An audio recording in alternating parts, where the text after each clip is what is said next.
Hello बच्चों, नमस्कार। स्वागत है आपके अपने यूट्यूब चैनल एग्रोटेक स्टडी में। और बच्चों, मैं हूं अरविंद यादव। जैसा कि आप जानते हैं, आप लोग एमपीपीएटी की तैयारी बहुत अच्छी प्रकार से कर रहे होंगे। ऐसी मैं उम्मीद करता हूं कि सभी छात्र अपने टाइम टेबल अनुसार अपनी तैयारी बेहतरीन तरीके से कर रहे होंगे। ऐसा नहीं होना चाहिए कि आप तैयारी नहीं कर रहे हों। जो भी आप पढ़ रहे हैं बड़े अच्छी प्रकार से पढ़ें, टाइम टेबल के साथ पढ़ें और पढ़ भी रहे होंगे बहुत सारे छात्र, अच्छी बात है।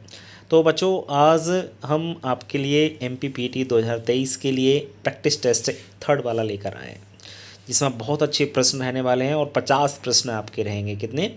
50 प्रश्न इसके अंतर्गत रहने वाले हैं। शानदार जानदार प्रश्न हैं। बिल्कुल ऐसा लगेगा आपको कि ये क्वेश्चन आ सकता है। मतलब जो बच्चा तैयारी करता है उसको ये चीज़ अपने आप ही फील होने लगता है कि हाँ ये क्वेश्चन आ सकता है, हाँ ये क्वेश्चन आ सकता है, उसको अपने आप ही ऐसा लगने लगता है। तो अच्छे प्रश्न हैं और क्रॉप प्रोडक्शन का आपका ये टेस्ट है। बेहतरीन प्रश्न आपके रहने वाले हैं बच्चों।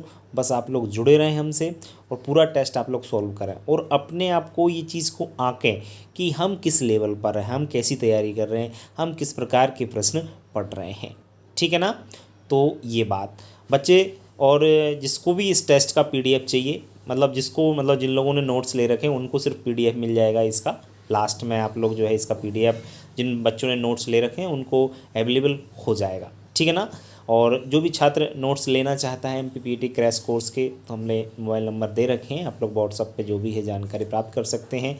और मैं तो ये कहूँगा कि छात्र अगर पढ़ना चाहते हैं, एमपीपीटी क्रैश करना चाहते हैं, सिलेक्शन लेना चाहते हैं, तो कहीं ना कहीं से वो पढ़ें, कैसे भी पढ़ें। बस इतना मैं उनको कहना चाहता हूँ। जो भी छात्र हमारी वीडियो देखते हैं उनसे कहना चाहता हूँ कि बच्चों, किसी भी कंडीशन में हो आप लोग, किसी भी हालत में हो, सिर्फ आप लोग पढ़ें इस समय, और कुछ सब कुछ छोड़ दीजिए। महीने 2 महीने की बात है, महीने 2 महीने, 2 ढाई महीने तो मैं बोलूँगा अभी भी 2 ढाई महीने की बात है। अगर इस समय आप लोग सही रास्ते पे चले तो आप 2 ढाई महीने के बाद सिलेक्शन 100% लेकर रहोगे। 100% सिलेक्शन आपका होना है, इसमें कोई दो राय नहीं है। बस शर्त यह है कि आप लोग रास्ता सही चुनेंगे, मतलब आपको पढ़ना ही है। पढ़ना कैसे है वो आपके ऊपर। कोचिंग कर रहे हैं छात्र, अच्छी बात है। नहीं कर पा रहे हैं, घर पे पढ़ रहे हैं, स्टडी मटेरियल उनके पास नहीं है, तो हम उनको उपलब्ध करा रहे हैं। नाम मात्र आपकी उसकी फ़ीस रख रखी है। आपको मालूम है सब चीज़ें। जो बच्चे अच्छे मतलब फैमिली से आर्थिक स्थिति ठीक नहीं है उनकी, तो उनके लिए हम लोग बिल्कुल नाम मात्र पैसों में 999 रुपये में उनको हम लोग पीडीएफ प्राप्त करवा रहे हैं, और वो लोग पीडीएफ से ही पढ़ रहे हैं। अगर आप लोग उसको निकलवा लेते हैं अच्छी बात है, नहीं निकलवा पाते हैं कोई बात नहीं है। आप लोग बस पढ़ाई पर ध्यान दीजिए। मोबाइल से भी आप लोग पढ़ सकते हैं। बहुत सारे छात्र रहते हैं तो मोबाइल से नहीं पढ़ पाते हैं, तो कोई बात नहीं, आप उनको निकलवा लीजिए। 100-200 रुपये निकलवाने में लगेंगे तो कोई बड़ी बात नहीं है, कोई बड़ी बात नहीं है। क्योंकि 1000-1200 रुपये मायने नहीं रखते हैं। मायने तब रखता है बच्चा कोचिंग पढ़ने जाता है, 10,000 रुपये फीस दे रहा है क्रैश कोर्स की, बाकायदा कोचिंग रह रहा है वहाँ पे, मतलब लगभग 50,000 रुपये का उसका खर्चा आ रहा है। पूरे 3 महीने का 50,000 रुपये, रहने खाने पीने का, बहुत सारी चीज़ें उसकी रहती हैं। इंदौर जा रहा है, ग्वालियर जा रहा है, जबलपुर जा रहा है, जहाँ भी वो जा रहा है, सीहोर जा रहा है, मतलब जहाँ भी वो जा रहा है ना आपका, तो वो पैसा ज़्यादा खर्च होता है। जो बच्चा घर पे पढ़ सकता है, सेल्फ स्टडी का जो मज़ा होता है वो किसी चीज़ में नहीं होता। मेरा ऐसा मानना है खुद का। मैं खुद सेल्फ स्टडी करता था और मैं आज भी पढ़ता हूँ, तो कभी सेल्फ ही पढ़ता हूँ, है ना। तो यही चीज़ है। तो सेल्फ पढ़िएगा तो ज़्यादा बेहतर कर पाएंगे आप लोग। कुछ चीज़ें डाउट रहते हैं, चीज़ें समझ में नहीं आती हैं, तो आजकल यूट्यूब जिंदाबाद। आप कोई भी चीज़ देखना चाहे तो वहाँ पर देख सकते हो, है ना। चलिए ठीक है बच्चों, तो यही जानकारी के साथ हम इस प्रैक्टिस टेस्ट की स्टार्ट करेंगे। बड़ा अच्छा प्रैक्टिस टेस्ट है, लास्ट तक हमसे जुड़िए और सभी क्वेश्चन आप लोग देख सकते हैं। तो देखिए बच्चों, सबसे पहला प्रश्न है, मध्य प्रदेश में कृषि विश्वविद्यालय की संख्या है। जी हाँ बच्चों, आपको बताना है एमपी में कितने एग्रीकल्चर यूनिवर्सिटी हैं। आपको ये पता भी होगा, ज़्यादातर बच्चों को पता होगा, सब पता है। 1 2 3 4, कितनी बताइए बच्चों? बहुत अच्छे बच्चे, सही पता है सबको। और यूनिवर्सिटी कितनी है? 2। कौन कौन सी हैं ये भी मैं बता देता हूँ, थोड़ा सा याद रखें। एक तो है आपकी, क्या है आपकी, जवाहरलाल नेहरू कृषि विश्वविद्यालय जबलपुर, JNKVV इसको बोलते हैं, जवाहरलाल नेहरू कृषि विश्वविद्यालय, जो कि कहाँ पर है? ध्यान रखें, ये बच्चों आपका जबलपुर में है। कहाँ पर है ये? जबलपुर में। और इसकी स्थापना भी आपको याद रखना है, तो याद रखें 1964। कब है इसकी स्थापना? 1964। दूसरा आपका जो विश्वविद्यालय आपको पता होना चाहिए, ये कहाँ पर है? राजमाता विजयाराजे सिंधिया, राजमाता विजयाराजे सिंधिया कृषि विश्वविद्यालय आपका ये कहाँ पर है, ये ग्वालियर में स्थित है बच्चों। ये कहाँ पर है, ग्वालियर में स्थित है। और इसकी स्थापना कब हुई थी, सन 2008 में इसकी स्थापना हुई थी। ठीक है ना, ये याद रखें 2008 में। तो दोनों कृषि विश्वविद्यालय हमारे मध्य प्रदेश में है, दोनों के नाम याद होना चाहिए और आप दोनों को आपकी स्थापना आपको पता होना चाहिए। ठीक है, चलिए। और इंग्लिश वाले भी ध्यान रख सकते हैं, इंग्लिश में आप लोग ध्यान रखें। ठीक है, अब बात करते हैं प्रश्न नंबर दूसरे की। प्रश्न नंबर दूसरा देख सकते हैं आप लोग, भारत की चतुर्थ पंचवर्षीय योजना की अवधि। देखो ये तो चतुर्थ पंचवर्षीय योजना है, ठीक है ना। ये तो इसकी योजना कब से कब तक रही थी आपको पता होगा। योजना आपकी जो भी चली 12-13 योजना थी, जो आपकी चौथी पंचवर्षीय योजना 1969-74। ये क्वेश्चन नहीं पूछा जाएगा, लेकिन क्वेश्चन कैसा पूछा जाएगा वो मैं आपको बता रहा हूँ। क्वेश्चन ये पूछा जाएगा कि जो हमारे यहाँ हरित क्रांति आई थी वो कौन सी पंचवर्षीय योजना में आई थी, ये ध्यान रखना है। तो ध्यान रखें वो चौथी पंचवर्षीय योजना में आई थी। और आपको पता है कि हरित क्रांति की जो आपका सन है वो क्या है आपका 1966 से 67। याद रखें 1966 से 67 के बीच आपकी क्या आई थी, हरित क्रांति योजना, जो कि हरित क्रांति आई थी जो कि चतुर्थ पंचवर्षीय योजना में आई थी। इस बात का विशेष आपको ध्यान रखना है, ठीक है ना, ये याद रखें। बढ़ते हैं हम लोग आगे नेक्स्ट क्वेश्चन की और। क्वेश्चन नंबर 3 देखिए। क्वेश्चन नंबर 3 कहता है किसी छिड़काव कार्य की समाप्ति पर अवशेष डाइल्यूट पेस्टिसाइड घोल को क्या करना चाहिए। देखिए किसान आप जो भी है पेस्टिसाइड को छिड़कने गया खेत में, फसल पर छिड़क दिया, लेकिन कुछ चीज़ बच जाती है, कुछ बच गया, मटेरियल बच गया, तो उसका क्या करना है उसको बताइए आप लोग। उपचारित खेत के एक कोने में उसको डाल देना चाहिए, या बेकार भूमि में डाल देना चाहिए, या निकट बहने वाला नदी में गिरा देना चाहिए, या है सिंचाई जल निकास नाली में गिरा देना चाहिए। बताइए कि जो बचा हुआ कुछ घोल है छिड़कने के बाद, तो वो कहाँ पर आपको डालना है। आंसर आपको देना है बच्चों। इसका आंसर सही क्या होगा, तो इसका आंसर सही होगा वी, बेकार भूमि में उसको गिरा दिया जाना चाहिए। इस बात का विशेष याद रखें, छिड़काव से जो बचा है थोड़ा बहुत डाइल्यूटेड पेस्टिसाइड उसको बेकार भूमि में डाल देना चाहिए, क्योंकि उपचारित खेत के कोने में तो नहीं गिरा सकते हैं हम लोग, नदी में भाग गया तो नुकसान कितना होगा, कोई उसको पीगा तो नुकसानदायक होगा, जल निकास नाली में नहीं डाल सकते, तो ध्यान रखना बेकार भूमि में गिरा सकते हैं। बहुत बढ़िया, बढ़ते हैं आगे। चौथा प्रश्न है आपका शुद्धतम बीज है। शुद्धतम आपको पता है कि 4 प्रकार के बीज होते हैं, आप लोग पढ़ रहे होंगे तो आपको जानकारी होगी, नोट से आप लोग पढ़ रहे होंगे तो भी आप लोगों ने ये चीज़ पढ़ ली होगी, है ना। तो शुद्धतम बीज कौन सा होता है, आधारीय बीज, जनक बीज, प्रमाणित बीज या पंजीकृत बीज। शुद्धतम बिल्कुल प्योर सीड आपको बताना है, फाउंडेशन है, ब्रीडर है, सर्टिफाइड है या रजिस्टर्ड है। बस जो 4 प्रकार के बीज होते हैं ध्यान रखना, तो शुद्धतम बीज होता है इसका आंसर सही जनक बीज। जनक बीज को आपको पता है इसको ब्रीडर सीड कहते हैं, और ये वैज्ञानिक इसके तैयार करते हैं। इसकी एक चीज़ आप लोग ध्यान रखना कि ज़्यादातर इसमें जो चीज़ पूछते हैं, शुद्धतम तो आप बता दोगे जनक बीज है, टैग पूछते हैं। टैग पूछते हैं कि जैसे जो ब्रीडर सीड है इसका टैग कौन से कलर का होता है। ध्यान रखना इसका जो टैग होता है वो होता है आपका गोल्डन कलर का। ध्यान रखें गोल्डन कलर का आपका इसका टैग होता है, ठीक है। 1 मिनट रुकें आप लोग।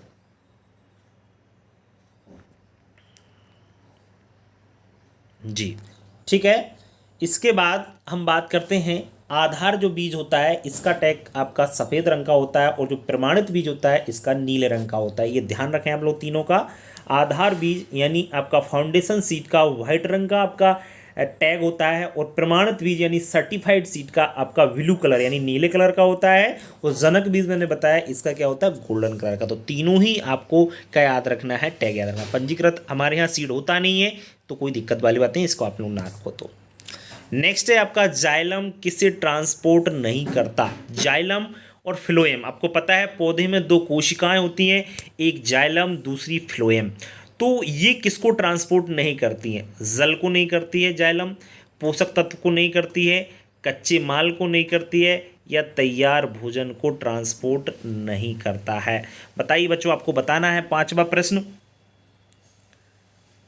जाइलम किसे ट्रांसपोर्ट नहीं करता। तो ध्यान रखें जाइलम जो पत्तियों में भोजन बनता है आपको पता है प्रकाश संश्लेषण द्वारा, उसको ट्रांसपोर्ट नहीं करता। इस बात का विशेष याद रखें।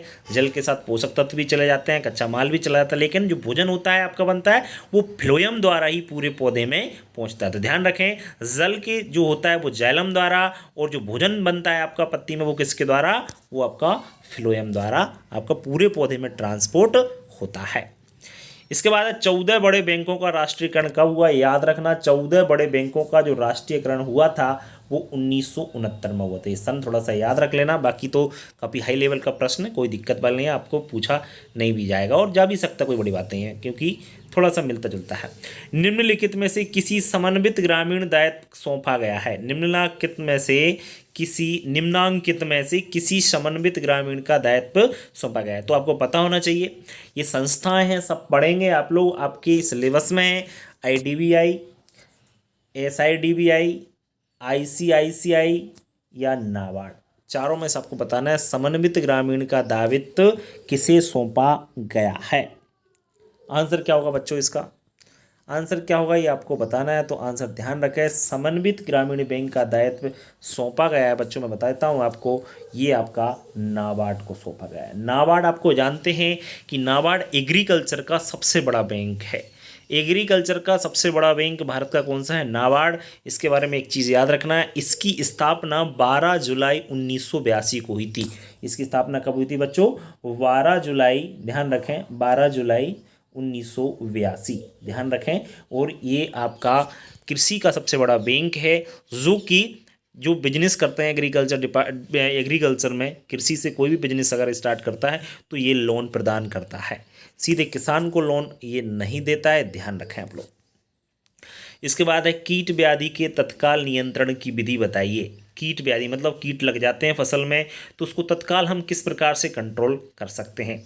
कल्चरल मेथड यूज कर सकते हैं, या जैविक कंट्रोल, या अवरोधी प्रजातियां बोकर, या हम लोग केमिकल कंट्रोल कर। तत्काल का मतलब होता है इमीडिएट, मतलब जल्दी ही आपको अगर नियंत्रण करना है तो आप लोग क्या करेंगे बताइए। तो बच्चों जल्द करने के लिए सबसे बढ़िया जो तरीका होता है वो आजकल यूज़ किया जा रहा है सबसे ज़्यादा, रासायनिक केमिकल। आपको पता है आपके खेत में कोई कीट लग गया तो आप लोग क्या करेंगे, दवाई लाएंगे और आकर के छिड़क देंगे उसमें, यही तो हो रहा है ना। तो ये तत्काल कंट्रोल कर देता है, 2 दिन में आपके सभी कीट मर जाएंगे और कंट्रोल हो जाएगा। कौन सा एक गलत है बताइए बच्चों, इनमें से कौन सा एक गलत है। बीमारियां फसलों की क्वालिटी को कम करती हैं, बिल्कुल सही बात है। बीमारियां फसलों की क्वालिटी, ये तो सही है, ये तो गलत नहीं है। बीमारियां फसलों की मात्रा को कम करती हैं, ये भी हम लोग मान लेते हैं। बीमारियां उत्पादन में विभिन्नता कम करती हैं, बिल्कुल सही है। बीमारियां उत्पादन विभिन्नता को बढ़ाती हैं, बताइए कौन सा दा आपको सही लग रहा है, क्या बताइए आप लोग, किसका सही लग रहा है, ये 2 में से है।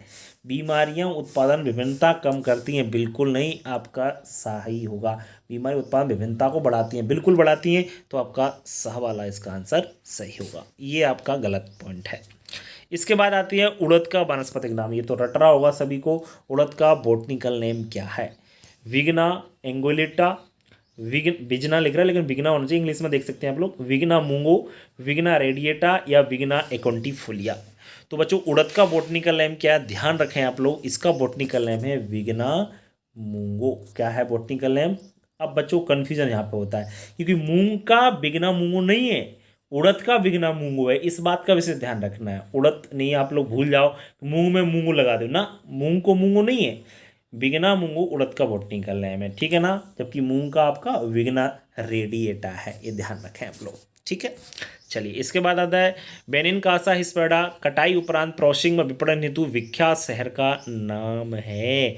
क्वेश्चन बड़ा खतरनाक है। बेनिन कासा हिस्पेडा की कटाई उपरांत प्रोसेसिंग में विपणन हेतु विख्यात शहर कौन सा है। कोई भी आपकी जो भी कटाई होती है इसके बाद उसको विपणन के लिए जो बेचा जाता है, बेनिन कासा हिस्पेडा की कटाई के उपरांत, ये एक आपकी फसल है। अब ये आपके वैसे सिलेबस में नहीं है तो इसको ज़्यादा आपको ध्यान देने की जरूरत नहीं। वैसे मैं आपको बता देता हूँ कि वैसे कौन से शहर में इसको भेजा जाता है। इसको आपका आगरा, कहाँ भेजा जाता है, आगरा भेजा। आगरा का पेठा जो बनाया जाता है आपका किससे बनता है आपको पता होगा, जो आपका तुम लोग बोलते हैं पता नहीं अपनी अपनी भाषा में, तो उसको हम लोग आगरा भेजते हैं जनरली।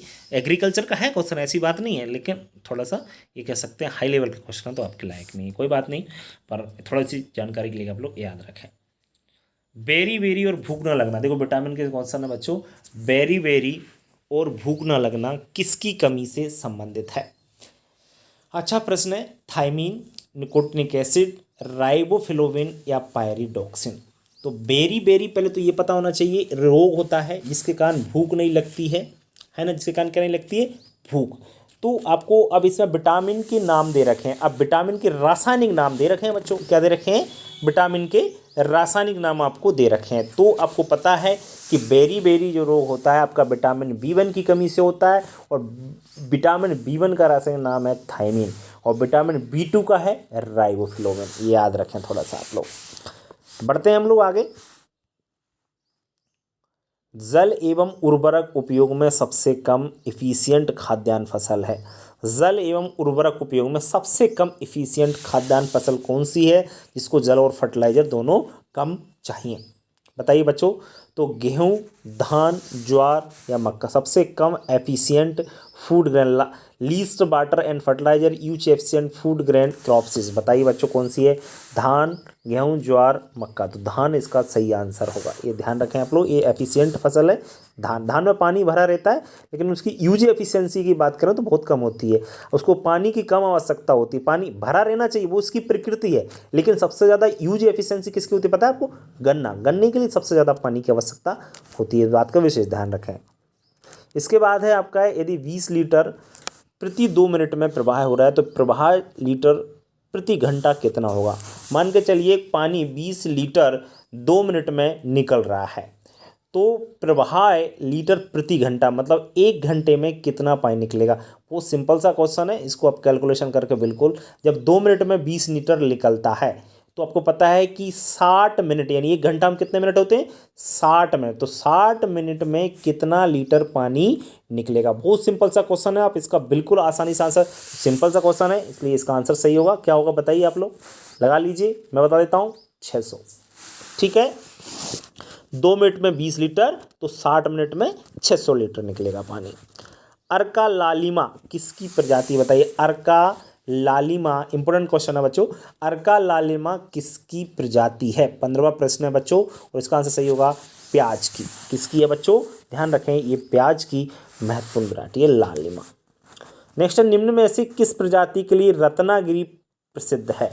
रत्नागिरी आम्रपाली के लिए, ये आम की वैरायटी है, आम्रपाली, अल्फांसो, नीलम और कृष्णभोग। निम्न में से किस प्रजाति के लिए रत्नागिरी प्रसिद्ध? रत्नागिरी में कौन सी वैरायटी सबसे ज़्यादा उगाई जाती है आपकी आम की? बताइए बच्चों, आंसर सही क्या होगा? अल्फांसो। अल्फांसो आम की वैरायटी आपको मालूम है, सभी चारों ही आम की वैरायटी हैं। फालसा की प्रूनिंग का समय क्या है? फालसा, फालसा आपको पता होगा फ्रूट्स होता है, इसकी प्रूनिंग, प्रूनिंग जानते हैं, कटाई छटाई जो की जाती है, तो कौन सा समय सही रहता है बताइए आप लोग बच्चों? आंसर सही होगा दिसंबर से जनवरी, यही अंगूर का है और यही आपका क्या है? फालसा का। दोनों का याद रखें, क्वेश्चन बहुत इंपॉर्टेंट है, पूछा जाता है कई बार। एक एग्रीकल्चरिस्ट पोषण संबंधी गड़बड़ियों के कारण को कैसे स्थापित कर सकता है? एक एग्रीकल्चरिस्ट, मान के चलिए कोई अधिकारी है जिसने, एग्रीकल्चरिस्ट है वो, समझ लीजिए, पोषण संबंधी गड़बड़ियों के कारणों को कैसे स्थापित कर सकता है, ये आपको ही बताना है। तो दर्शनीय लक्षणों को देखकर पता कर सकता है, सोयल एनालिसिस करेगा कि प्लांट एनालिसिस करेगा, या दर्शनीय लक्षणों को देखकर विजुअल सिम्टम्स के साथ साथ सोयल व प्लांट एनालिसिस करेगा? तो बिल्कुल इसका आंसर सही होगा द, क्योंकि ये सब चीज़ें उसको करना पड़ेंगी अगर आप एक एग्रीकल्चरिस्ट हो तो। ठीक है, लक्षणों को भी देखोगे, साथ साथ सॉइल भी टेस्ट करोगे, साथ साथ प्लांट एनालिसिस भी करोगे। ठीक है, तृणनाशी के प्रयोग होती नोजल, तृणनाशी का मतलब होता है खरपतवार नाशी के प्रयोग होती कौन से नोजल है? बताइए, जो खरपतवार नाशी कह सकते हैं, जो दवा छिड़काव करते हैं उसके लिए कौन सा नोजल यूज करते हैं? Flat fan nozzle, hollow cone nozzle या solid cone nozzle adjustable sorry. तो बच्चों इसका आंसर सही क्या होगा बताइए? इसका आंसर सही होगा फ्लैट फैन नोजल। नोजल होते हैं ना, आपने देखा पंप आते हैं उनमें नोजल लगे रहते हैं, तो फ्लैट फैन नोजल खरपतवार नाशी जो दवा होती है उसका प्रयोग करने के लिए प्रयोग करते हैं। मैं 20 ही क्वेश्चन करा रहा हूँ कि 50 क्वेश्चन बहुत टाइम लग रहा है, देखो टाइम ही 20 मिनट हो गया, क्वेश्चन 20 हो पाए तो ज़्यादा समय नहीं खराब करता हूँ, इसलिए जो है ना नेक्स्ट सेशन में आपकी और क्वेश्चन ले आऊँगा। वैसे 50 क्वेश्चन लेके आया था लेकिन कोई बात नहीं। जल द्वारा मृदा कटाव में कौन सा अपेक्षाकृत आसानी से ट्रांसपोर्ट होता है? बताइए, जल द्वारा मृदा कटाव में कौन अपेक्षाकृत आसानी से ट्रांसपोर्ट होता है। 20वां प्रश्न, दोमट में, बालू में, क्ले सॉइल में या सिल्ट सॉइल में। तो जल द्वारा मृदा कटाव सबसे आसानी से ट्रांसपोर्ट होता है क्ले जो मृदा होती है उसमें। क्वेश्चन तो बच्चों और भी हैं, लेकिन जो है अब समय ज़्यादा हो जाएगा और 20 मिनट से ज़्यादा का वीडियो फिर बच्चे क्या देखना पसंद करते हैं, बोरिंग हो जाते हैं। पढ़ने वाले बच्चे तो कह रहे हैं कि सर और पढ़ाओ और बताओ और क्वेश्चन करा दो, लेकिन जो बच्चे बस पढ़ रहे हैं, थोड़ा सा 20 क्वेश्चन हैं काफ़ी, नेक्स्ट फिर लाएंगे 20 और क्वेश्चन, ठीक है ना। कोशिश करूँगा कि और क्वेश्चन मैं आप जो है 50 लेकर आऊँ, ठीक है। वैसे तो 50 है लेकिन टाइम ज़्यादा हो रहा है, बड़ा वीडियो हो जाएगा, देखिए क्वेश्चन तो और भी चलो कोई बात नहीं, मिलते हैं नेक्स्ट वीडियो में बच्चों। अगर किसी को नोट्स चाहिए तो वो ज़रूर प्राप्त कर ले और अच्छी प्रकार से पढ़े, मेहनत करे और अपने आप को ज़रूर आंके कि वो कितने पानी में है। मिलते हैं नेक्स्ट वीडियो में, तब तक के लिए नमस्कार।